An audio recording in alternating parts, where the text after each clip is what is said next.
kasih Tuhan. Kau kekuatan kami mau katakan, Engkaulah kekuatanku,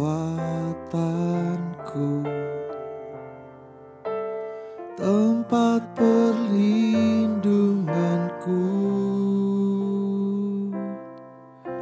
di saat badai menerpa. Aku tak akan goyah, aku tak akan goyah, sebab Kau sertaku. Mari sekali lagi katakan, Engkaulah kekuatan kami Tuhan. Mari sama-sama. Engkaulah kekuatanku, tempat perlindunganku di saat badai menerpa.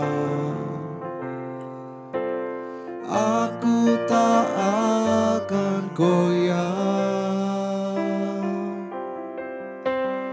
aku tak akan goyah, sebab Kau sertaku.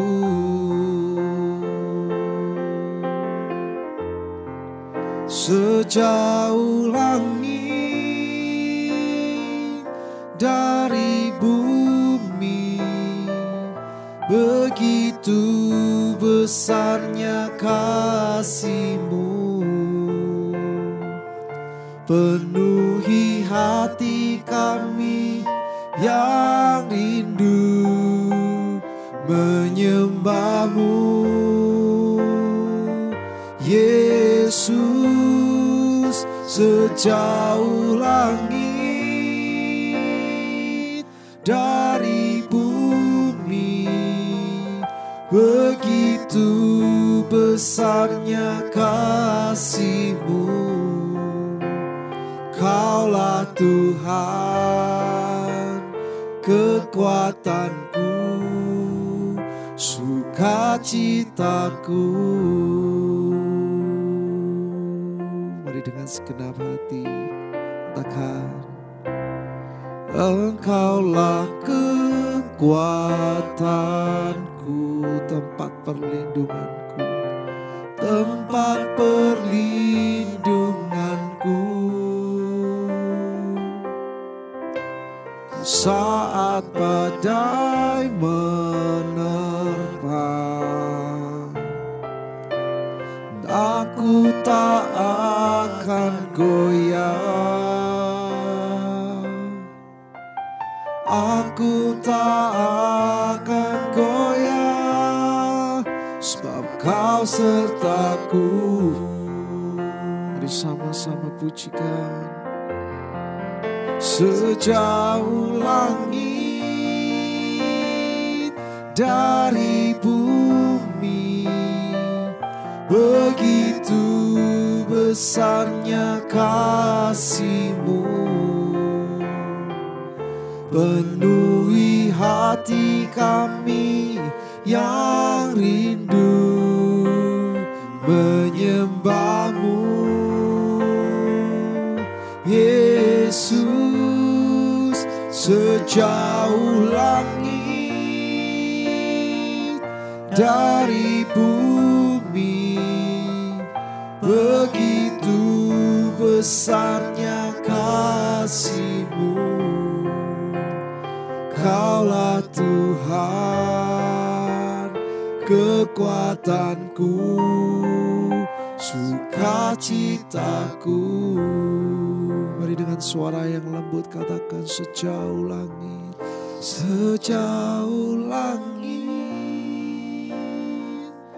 dari bumi, begitu besarnya kasih-Mu. Penuhi kami, penuhi hati kami yang rindu menyembah-Mu, Yesus.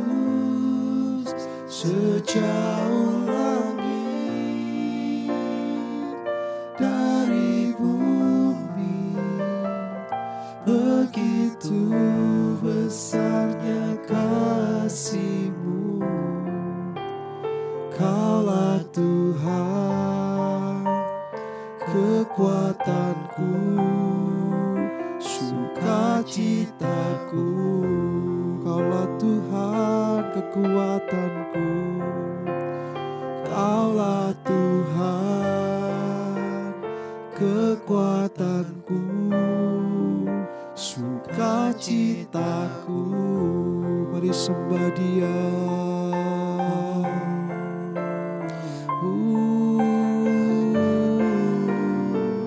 Saat ini dimanapun kau berada, percayalah hanya Dia yang jadi kekuatan kita. Mintalah kepadanya, penuhi hati kami dengan Roh Kudus-Mu Tuhan. Penuhi kami dengan Roh-Mu, karena kami gak mampu berjalan sendiri.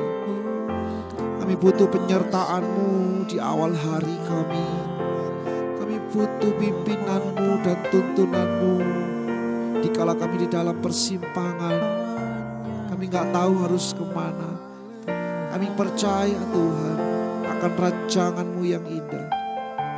Sekalipun kami berjalan di dalam lembah kekelaman, sekalipun kami banyak himpitan dan tantangan menghadang kami, sekalipun kami menghadapi gunung yang mustahil, tapi kami percaya Tuhan, ketika Engkau beserta kami, ketika kami tidak sendiri, ketika kami mengundang Roh Kudus-Mu ada di dalam hidup kami, Engkau yang menggandeng tangan kami, Engkau yang menuntun kemana kami harus melangkah, Engkau yang membukakan jalan buat setiap kami. Sebab itu kami mau mulai hari kami dengan benar. Kami mau mulai hari kami dengan hati yang bersyukur, karena kami tahu di situ Kau nyata Tuhan.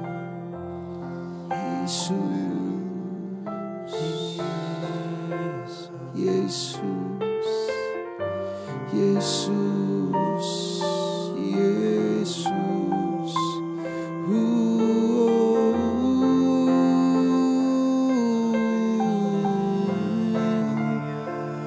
Kami mohon tuntunan-Mu, kami mohon pimpinan-Mu di dalam kami.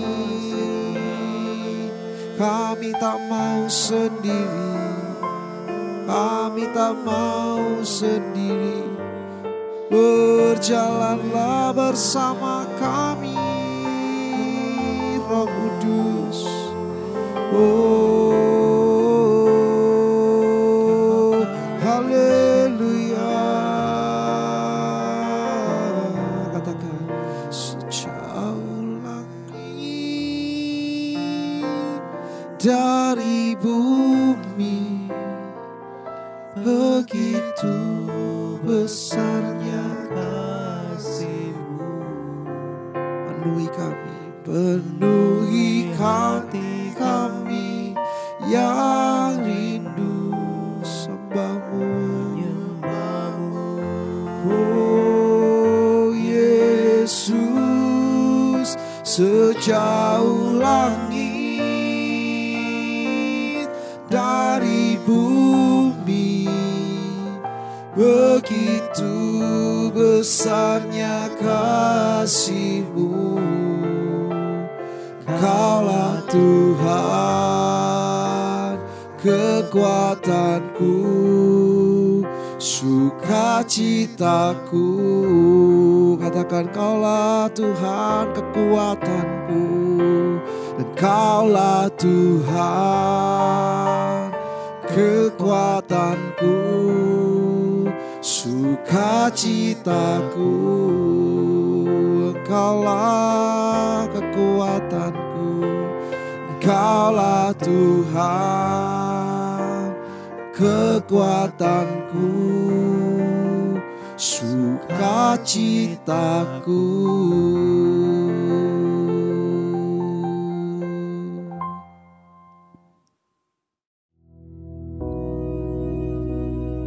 Bapa kami yang di surga, dikuduskanlah nama-Mu, datanglah kerajaan-Mu, jadilah kehendak-Mu di bumi seperti di surga.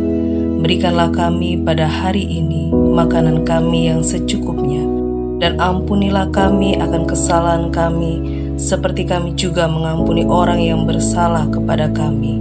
Dan janganlah membawa kami ke dalam pencobaan, tetapi lepaskanlah kami daripada yang jahat, karena Engkaulah yang empunya kerajaan dan kuasa dan kemuliaan sampai selama-lamanya. Amin.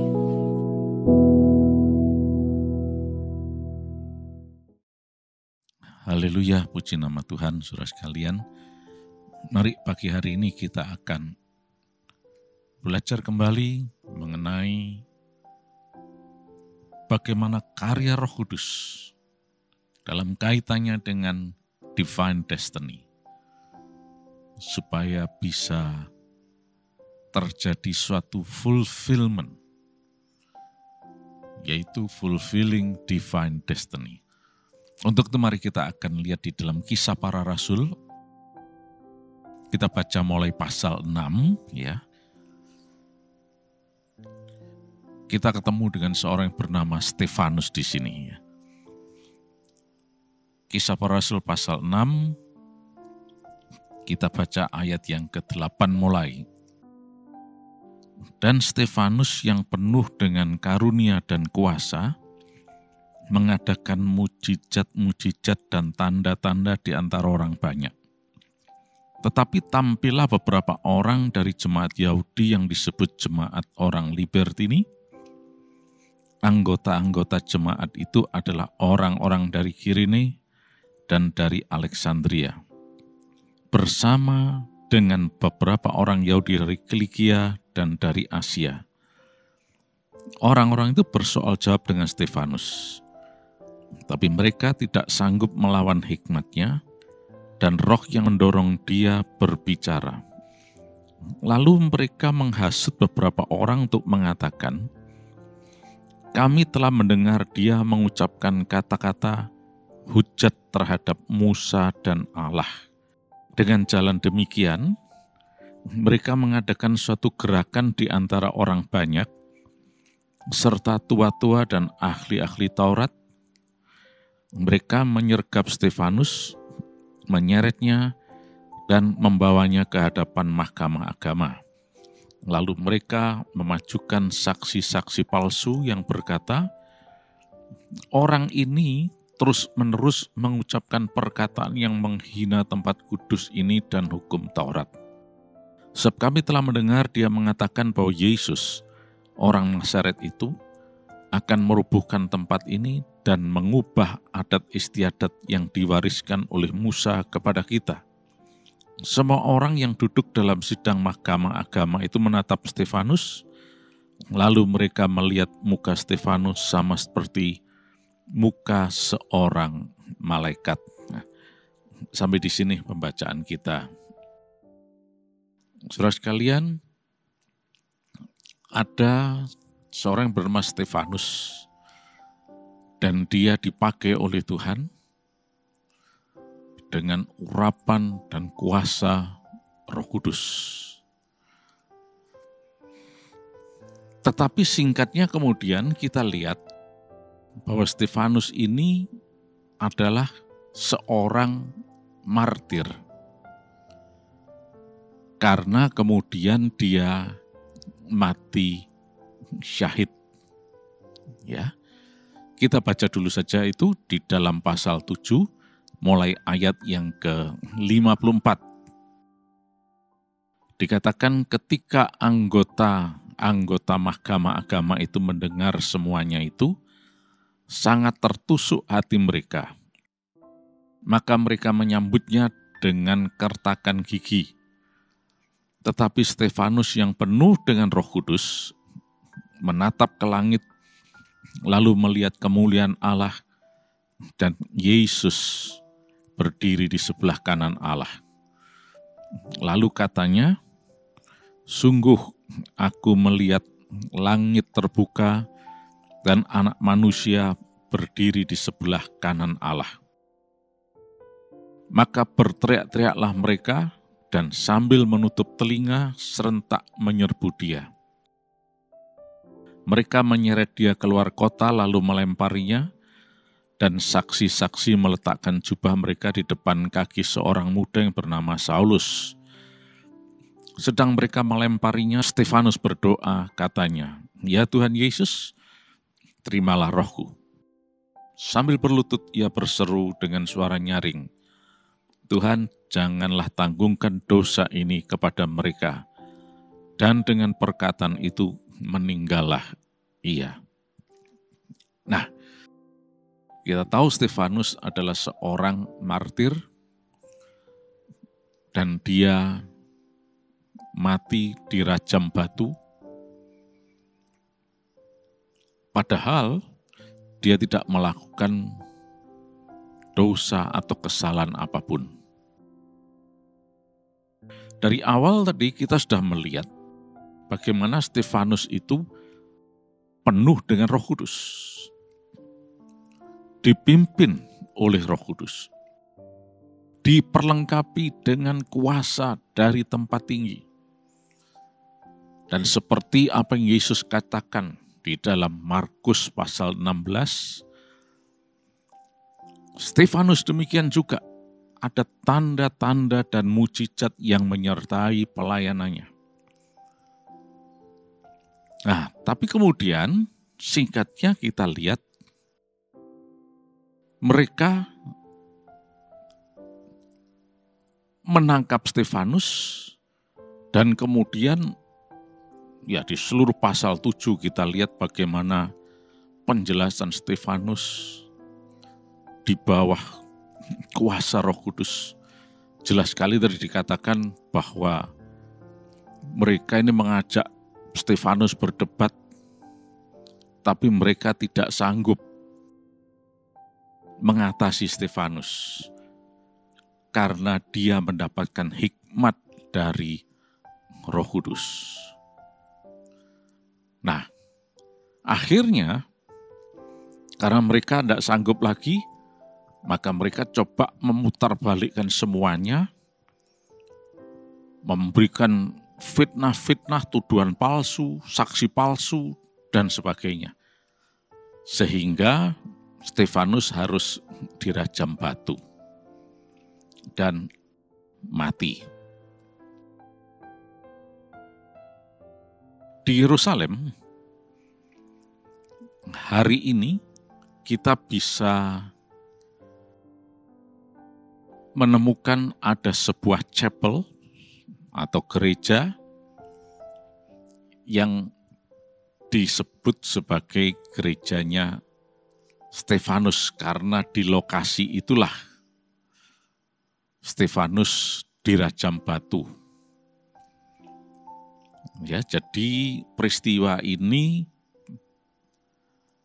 dilaksanakan atau terjadi di luar gerbang kota Yerusalem. Stefanus dirajam batu sampai mati. Baik. Kalau kita berbicara mengenai divine destiny, kok Stefanus mati? Apakah destiny-nya seperti itu? Nah, begini. Rancangan Allah adalah damai sejahtera dan hari depan yang penuh harapan. Divine destiny, khususnya yang kita lihat ini dalam diri Stefanus, tentunya adalah hari depan yang penuh harapan, bukan malapetaka. Nah, apakah kematian Stefanus ini suatu malapetaka? Nah, ini yang perlu kita pahami. Saudara sekalian, sebetulnya suatu kematian itu bukanlah suatu musibah. Karena kematian itu adalah separation. Alkitab mengajarkan bahwa death itu adalah separation. Kematian itu adalah perpisahan. Terpisahnya antara kehidupan kita, roh kita, dan tubuh jasmani ini. Nah, waktu saat perpisahan itu terjadi, itu sepenuhnya ada di dalam wewenang Allah. Siapapun tidak bisa menghindari ini. Ada yang mengalami perpisahan ini, separation ini, atau kematian ini pada usia sekian tahun. Dan seterusnya. Setiap orang tidak bisa dipatok. Oh, kalau sudah sakit-sakitan ya mesti mati. Belum tentu. Oh, kalau sehat tidak mungkin mati. Belum tentu juga. Karena kita lihat ada banyak yang sudah sakit tidak mati. Ada yang sehat tiba-tiba mati. Itu berbicara mengenai timing dari Sang Maha Pencipta dan Maha Kuasa, yaitu Tuhan Yesus. Dari sini kita bisa melihat bahwa kematian itu sebetulnya bukan musibah, bukan malapetaka. Bagi orang dunia, iya. Karena mereka melihat bahwa setelah terjadi kematian, maka ya sudah, nggak bisa apa-apa. Padahal ini sebetulnya ini orang pinter, ini orang hebat lah, orang dan seterusnya dan seterusnya. Tetapi ini berbicara mengenai destiny, timing. Kalau memang sudah saatnya, ya pulang. Nah itulah sebabnya Tuhan Yesus selalu menyadarkan kita supaya kita selalu siap sedia. Sebab waktu itu bisa datang sewaktu-waktu. Setiap saat, kapanpun. Seperti Stefanus ini. Nampaknya ini usianya belum terlalu tua Stefanus ini. Tapi memang sudah waktunya dia pulang. Loh iya, tapi kalau pulang ya mestinya ya dalam keadaan yang baik dan seterusnya. Kalau kita berbicara baik tidaknya, itu sama sekali tidak relevan sebetulnya. Karena kondisinya ya tetap separation, tetap sama-sama mati. Hanya ada yang melalui kondisinya dalam situasi keadaan sakit. Dalam kondisi seperti Stefanus ini, dirajam batu, atau disebut dibunuh dan sebagainya. Kalau memang belum saatnya, tidak akan mati nih Stefanus ini. Tapi karena memang ada saatnya, sudah tiba saatnya. Dan untuk itu kita perlu pimpinan Roh Kudus. Kita lihat tadi di akhir hidupnya. Stefanus betul-betul karena penuh Roh Kudus, dia tidak takut akan semuanya itu. Dikatakan tadi dia menatap ke langit, lalu melihat kemuliaan Allah dan Yesus berdiri di sebelah kanan Allah. Yesus berdiri di sebelah kanan Allah. Kita tidak berbicara mengenai posisi dan sebagainya, tapi ini adalah suatu kehormatan. Bagaimana Yesus sangat menghormati iman Stefanus. Seorang yang hidup taat kepada Tuhan. Dipimpin oleh Roh Kudus. Inilah orang yang fulfilling divine destiny. Ya tapi dirajam batu. Sekali lagi itu tidak ada kaitan yang tidak ada kaitannya dengan kematiannya. Sekalipun dirajam batu kalau belum saatnya ya tidak mati. Tapi karena memang sudah saatnya, ya Stefanus siap menghadapi semua itu. Dikatakan di dalam ayat terakhir tadi, dalam ayat yang ke-60, sambil berlutut ia berseru dengan suara nyaring, Tuhan, janganlah tanggungkan dosa ini kepada mereka. Nah, jadi Stefanus siap dengan pimpinan Roh Kudus. Nah, oleh karena itu saudara sekalian, yang penting ini bukan masalah mati tidaknya dan seterusnya. Itu penentuan itu Tuhan. Itu adalah destiny dari Tuhan, bukan takdir. Divine destiny. Yang penting adalah fulfillment-nya, yaitu fulfilling divine destiny, bisa menggenapi rencana Allah yang penting. Dan kita lihat Stefanus ini seorang yang fulfilling divine destiny. Karena dia sangat taat kepada pimpinan Roh Kudus. Ketika berhadapan dengan mereka, Stefanus tidak takut.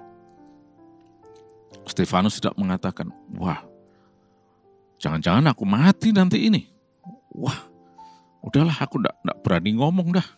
Dan seterusnya, dan seterusnya. Bisa saja seperti itu. Tetapi Stefanus ternyata dipimpin Roh Kudus. Dan bahkan kalau kita kembali lihat dalam ayat 15, ya, dalam pasal 6 ayat 15. Kita lihat tadi, ya. Coba kita baca. Semua orang yang duduk dalam sidang mahkamah agama itu menatap Stefanus, lalu mereka melihat muka Stefanus sama seperti muka seorang malaikat. Nah, ini kehidupan orang yang fulfilling divine destiny. Ini yang penting. Banyak orang bingung dengan masalah kematian. Loh, lah kok mati? Loh, lah kok dirajam batu? Dan seterusnya. Itu bukan sesuatu yang relevan itu. Yang penting ini. Hidup dituntun Roh Kudus. Seperti Stefanus ini. Itu terlihat dari pelayanannya. Bagaimana dia melayani dengan tanda-tanda dan mujizat. Dia dipenuhi kuasa Roh Kudus. Berbicara dengan hikmat Roh Kudus. Sesuai dengan apa yang Roh Kudus berikan. Dia nurut pimpinan Roh Kudus. Dan bahkan kehidupannya memancarkan terang kemuliaan Allah. Sudah tadi dikatakan, tampak wajahnya seperti malaikat. Nah, waktu dia pulang pun, ada suatu penghormatan luar biasa. Yesus sendiri, Tuhan sendiri, berdiri dari takhtanya itu. Karena menghormati seorang Stefanus ini. Yang fulfilling divine destiny. Yaitu dengan penuh Roh Kudus. Ini yang terpenting. Mari saat ini kita semua mungkin tidak sama dengan Stefanus. Dan pasti berbeda. Tapi yang sama adalah kita harus penuh Roh Kudus. Supaya kita bisa fulfilling divine destiny. Dalam segala tingkah laku kita, kehidupan kita, dalam situasi apapun, kita selalu memuliakan Tuhan. Karena kita mau dipimpin Roh Kudus. Ya. Bukan dengan menggunakan kekuatan sendiri, kemauan sendiri. Stefanus ini bukan cari masalah dia. Tapi dia mau dipimpin Roh Kudus. Dengan hikmat Roh Kudus. Nama Yesus dipermuliakan. Mari kita dalam menjadi seorang yang fulfilling divine destiny. Puji nama Tuhan. Terima kasih Tuhan. Silakan Roh Kudus memenuhi kehidupan kami. Menuntun kami, menguasai kami, sehingga kami boleh selalu fulfilling divine destiny. sampai kapanpun nanti kami harus terpisah dari tubuh ini, pulang ke rumah Bapa. Maka kami kedapatan bahwa kami adalah orang yang fulfilling divine destiny. Berkat-Mu untuk setiap orang yang ada di tempat ini, Tuhan. Sepanjang hari ini kami sehat, diberkati berkelimpahan. Nama Yesus dipermuliakan. Dalam nama Tuhan Yesus Kristus. Amin.